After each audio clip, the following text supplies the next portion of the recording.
Pendant des décennies, un pays agricole a continué d'importer son propre repas quotidien.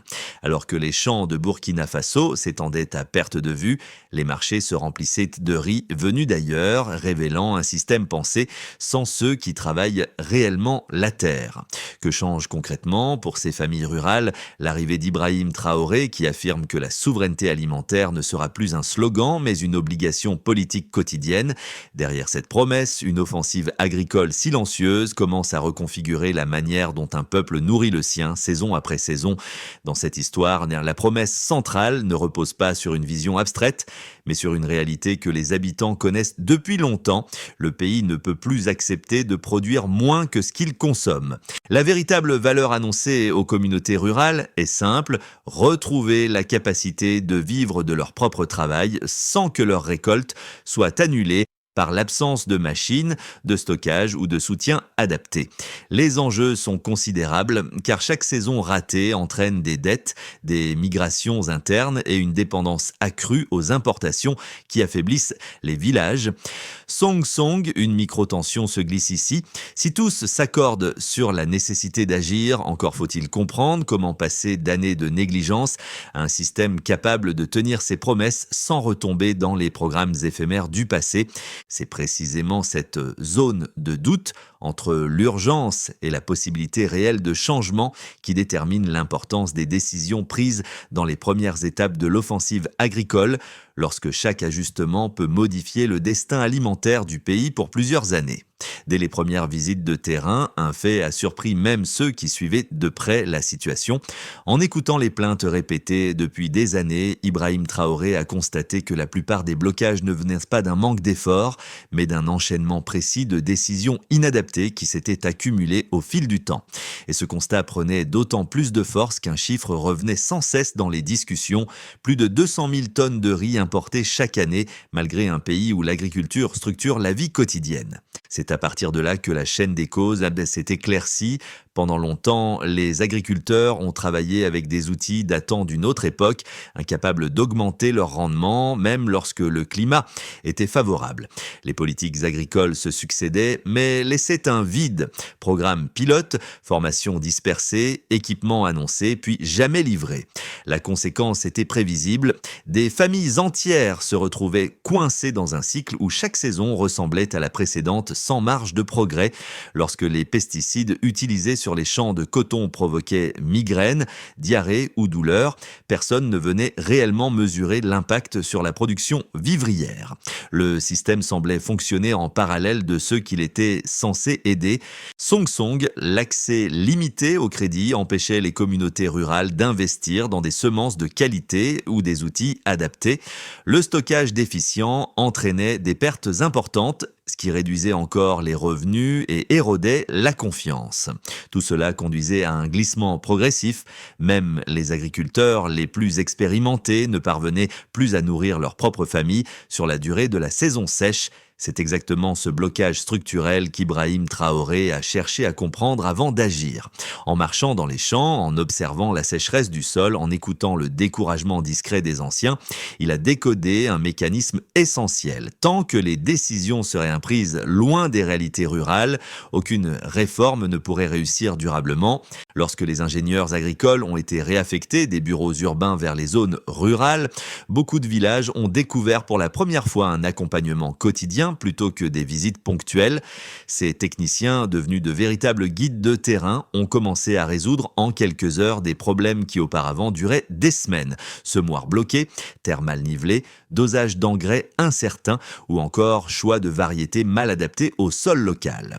Leur présence constante a modifié la dynamique entre l'État et les agriculteurs, créant une forme de confiance pragmatique fondée sur l'efficacité plutôt que sur les promesses. Dans un hameau où la préparation des parcelles demandait traditionnellement 6 à 7 jours, l'arrivée d'un simple Tyler a réduit ce délai à une seule après-midi. Les habitants racontent encore comment cette accélération a permis d'anticiper la pluie précoce et d'éviter une saison compromise. L'ingénieur assigné à la zone a ensuite organisé un atelier improvisé pour enseigner les gestes d'entretien de base, garantissant que la machine ne resterait jamais immobilisée faute de connaissances. Un second cas provient d'une commune proche de Bobo-Dioulasso. Là, un agriculteur, travaillant seul un petit terrain familial, a pu, grâce à un semoir adapté, planter en 2 jours ce qui lui prenait auparavant près d'une semaine. Cette différence, apparemment modeste, a suffi pour sécuriser la récolte et réduire la période de soudure qui marquait habituellement la fin de saison. Peu à peu, ces micro-transformations ont montré une idée simple. Quand l'appui technique rejoint le rythme réel du terrain, la productivité cesse d'être un pari fragile et devient une trajectoire prévisible pour les familles rurales. Avant que l'offensive agricole ne commence réellement, le pays avançait dans un cycle immobile. Les programmes naissaient, se présentaient avec enthousiasme, puis s'éteignaient sans produire d'effets durables.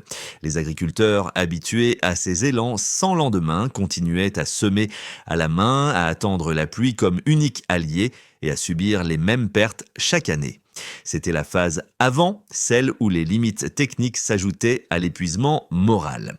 Ici, le après s'est construit en plusieurs couches, toutes visibles sur le terrain. La première fut l'écoute. Ibrahim Traoré, marchant dans les champs, notant les obstacles, évitant les discours officiels. La seconde fut la structuration. Redéployer les ingénieurs, identifier les zones prioritaires, adapter les équipements au type de sol. La troisième fut l'exécution. Machines livrées, formation lancée, mécanisation rendue accessible. Le déclencheur en a pris forme lorsque les premiers tracteurs et semoirs arrivèrent réellement dans les villages. Les habitants, d'abord sceptiques, observaient les démonstrations. Des lignes droites apparaissaient dans les champs, là où auparavant les sillons suivaient les forces et les fatigues humaines. Les femmes, souvent chargées du désherbage manuel, voyaient le temps de travail chuter. Les jeunes, parfois tentés par la migration, retrouvaient une activité locale capable de générer un revenu stable. Les pertes liées au décalage saisonnier diminuaient. Les familles accédaient enfin à un calendrier moins chaotique. Puis vint le point haut. Les premières récoltes mécanisées montraient des augmentations de rendement allant jusqu'à 35-40%. Dans certains villages, les greniers remplis rappelaient des années que beaucoup pensaient ne plus revoir. Les coopératives locales remarquaient que les délais de travail s'étaient raccourcis au point de permettre 2 cycles culturaux dans certaines zones. Les marchés, eux, accueillaient davantage de produits locaux, réduisant la dépendance aux importations. Parallèlement, les champs autrefois abandonnés reprenaient vie. L'insécurité avait forcé les habitants à se replier, mais la vitesse de travail offerte par les machines réduisait le temps d'exposition dans les zones sensibles. Ainsi, même les régions confrontées à des menaces restaient partiellement productives. Des villages entiers racontaient comment la combinaison de mécanisation et d'organisation sécuritaire avait permis de sauver une saison entière. Cette résilience inattendue devint rapidement un thème central. Puis la dynamique changea encore, marquant l'entrée dans la phase. Ce surplus ouvrit la voie à la transformation locale des produits. Les familles commencèrent à envisager de cultiver plus que leurs besoins immédiats. Les coopératives se regroupèrent pour optimiser le stockage et la vente. Les ingénieurs, désormais intégrés au quotidien, ajustèrent les techniques en fonction des retours de terrain. Cette étape avait une conséquence majeure. L'effort agricole ne ressemblait plus à une réponse urgente, mais à une stratégie nationale articulée visant à reconstruire la souveraineté alimentaire sur plusieurs années. De fil en aiguille, chaque saison renforçait l'idée que le pays n'était plus condamné à importer ce qu'il pouvait produire. Et dans cette transition, le rôle d'Ibrahim Traoré devenait celui d'un catalyseur, ni miracle, ni rupture instantanée, mais une mise en ordre méthodique de leviers restés dormants trop longtemps. Ainsi se dessinait une séquence claire: stagnation, fatigue, résignation, structure, mécanisation, résultat mesurable. Et cette chronologie posait une nouvelle question: que prouve exactement cette transformation lorsqu'on examine les chiffres derrière le mouvement? Le point de départ, le comme point de départ, était clair. Un pays qui importait chaque année plus de 200 000 tonnes de riz montrait à quel point la production locale ne parvenait plus à suivre la demande interne. La progression, le comme évolution observée, devint tangible lorsque les premières récoltes mécanisées affichèrent une augmentation de 35 à 40% des rendements, révélant l'effet direct des nouvelles machines utilisées sur le terrain. Et lorsqu'un agriculteur expliquait être passé d'un revenu de 3 millions à 575 000 francs CFA après l'abandon des semences adaptées, ce recul brutal démontrait la fragilité extrême du système antérieur. Ces trois chiffres forment l'ossature du tournant agricole et montrent comment l'intervention structurée d'Ibrahim Traoré a modifié la dynamique globale. Pour comprendre cette transition numérique, il faut observer la manière dont les conditions de production se sont transformées. Avant la réforme, chaque minute dépendait de la force physique et des aléas climatiques. Les agriculteurs perdaient parfois une saison entière parce qu'une pluie arrivait trop tôt ou trop tard. Les champs se travaillaient lentement, au rythme d'outils usés par des décennies d'usage continu. La moindre erreur de calendrier pouvait condamner une récolte entière. Après l'introduction de la mécanisation, un nouvel équilibre s'est installé. Les semoirs rendaient les parcelles uniformes en quelques heures. Les tilleurs permettaient d'ouvrir des terrains autrefois laissés en friche. Les engrais mieux dosés grâce à l'accompagnement technique amélioraient la vigueur des plants. Et cette cohérence nouvelle créait un environnement où chaque geste produisait un effet mesurable. Le renforcement du dispositif ne s'est pas limité aux machines.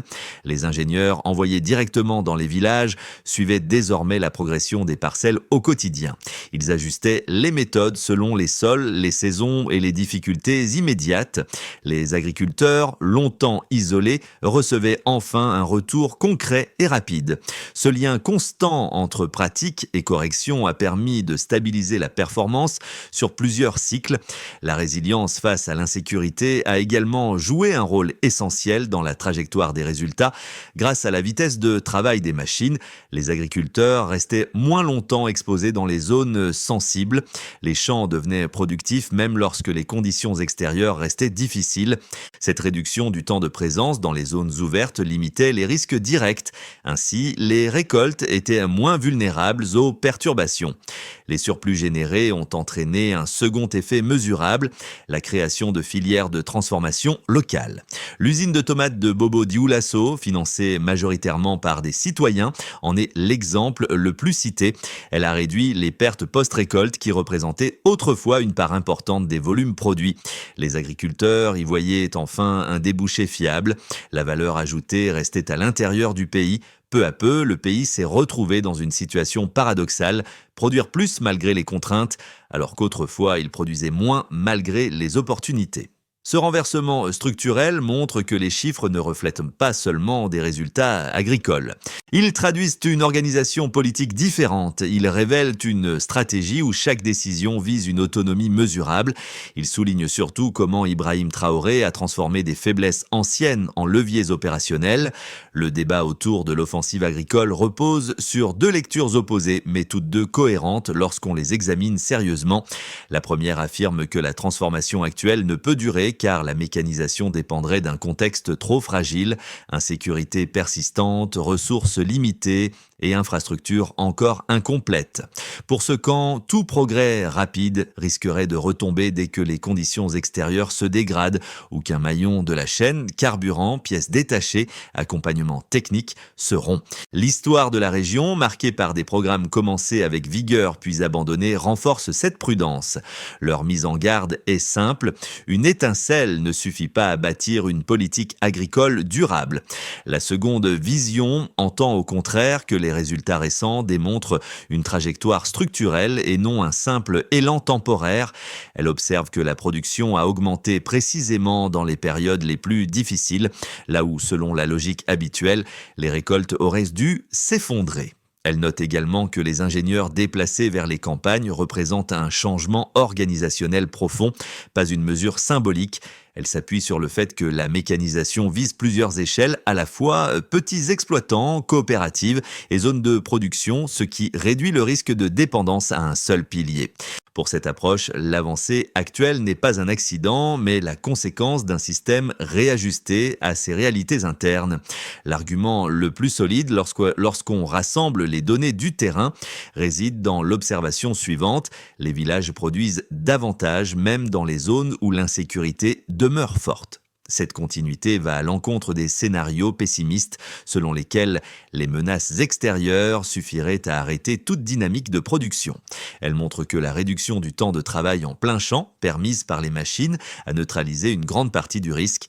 Elle indique aussi que l'intégration des déplacés dans des emplois agricoles a consolidé la stabilité sociale. Cette convergence d'effets concrets apporte une réponse robuste. La transformation tient parce qu'elle repose sur des mécanismes qui corrigent directement les fragilités anciennes.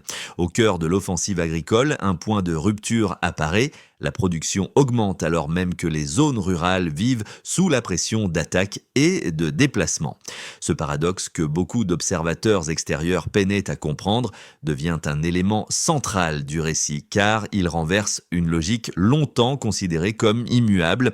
L'insécurité devrait réduire les récoltes, mais les résultats montrent l'inverse.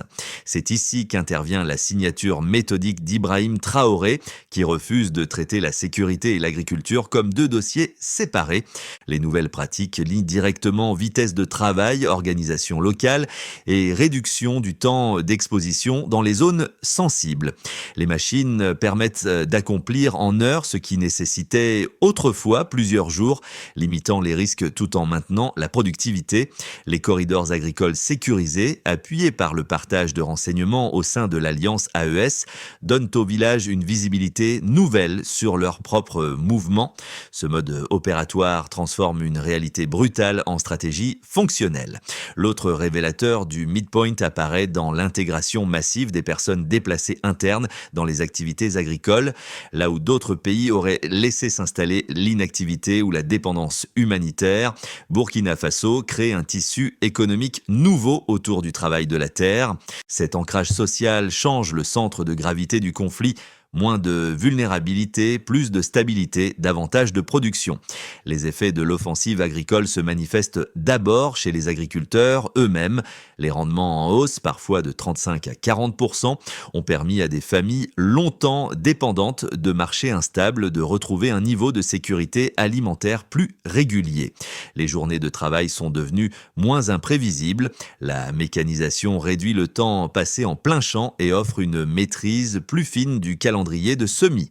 Cette combinaison redonne de la marge de manœuvre aux communautés rurales et transforme un travail autrefois fragile en activité capable de planifier.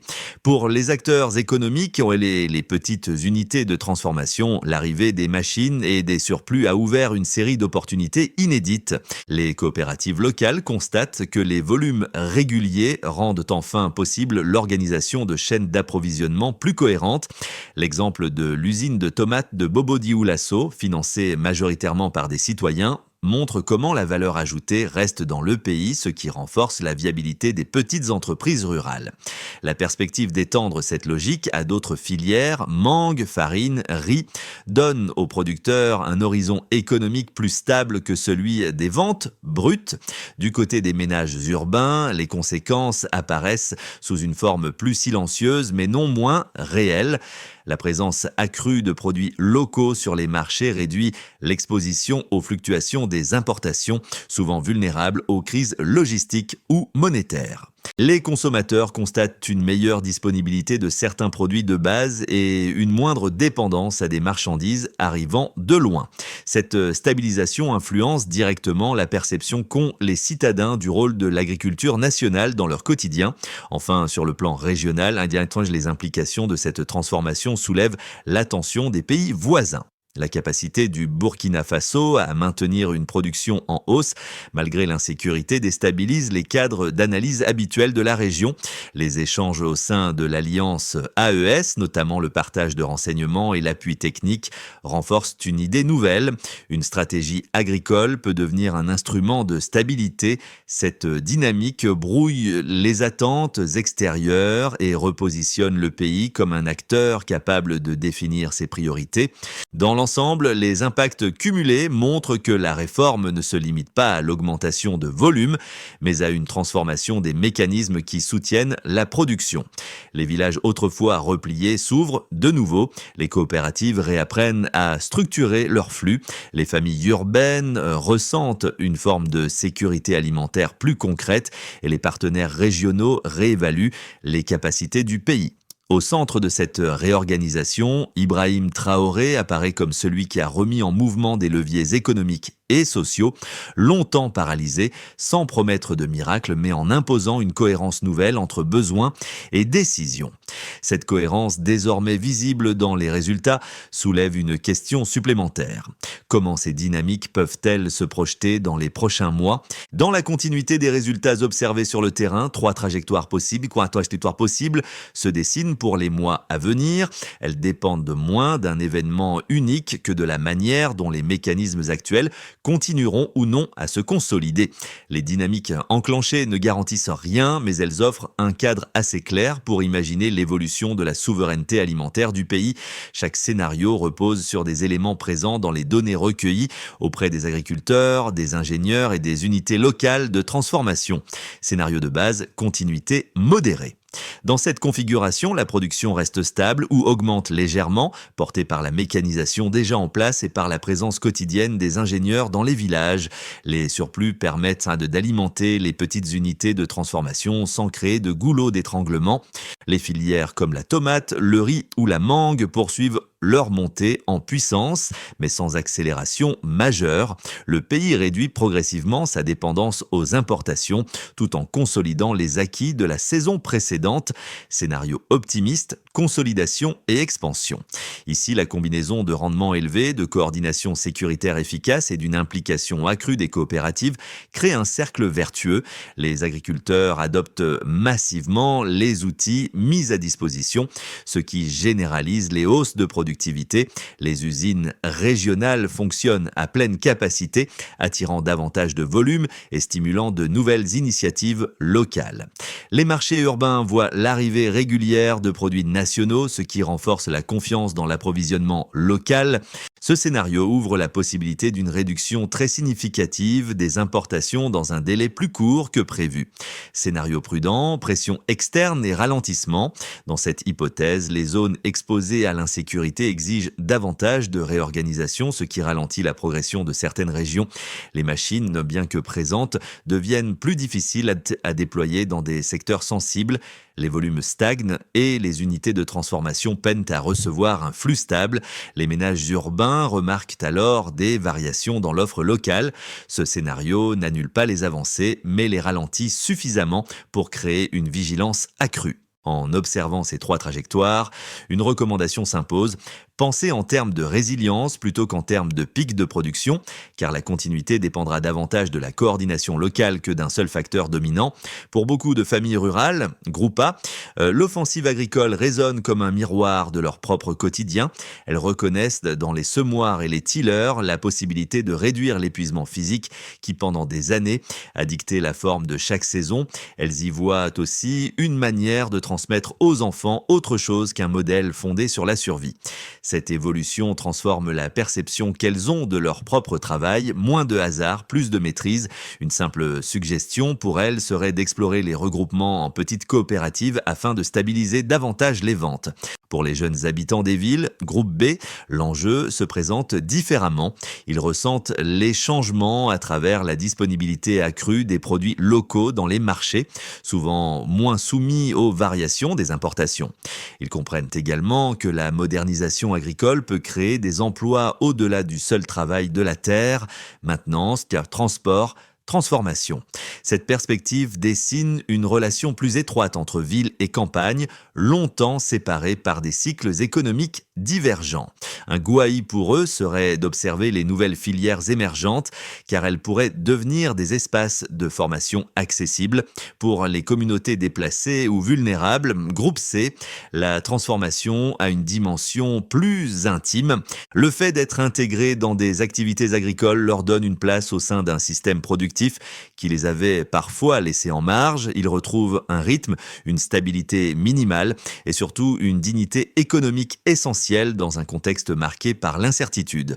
Cette participation réduit le risque de dérive sociale, notamment pour les jeunes exposés aux pressions extérieures. Une piste utile serait d'encourager les ateliers locaux où se partagent gestes techniques et bonnes pratiques. Dans l'ensemble, la transformation agricole ne reste pas théorique. Elle touche les routines, les choix et la manière dont chaque groupe imagine son avenir immédiat.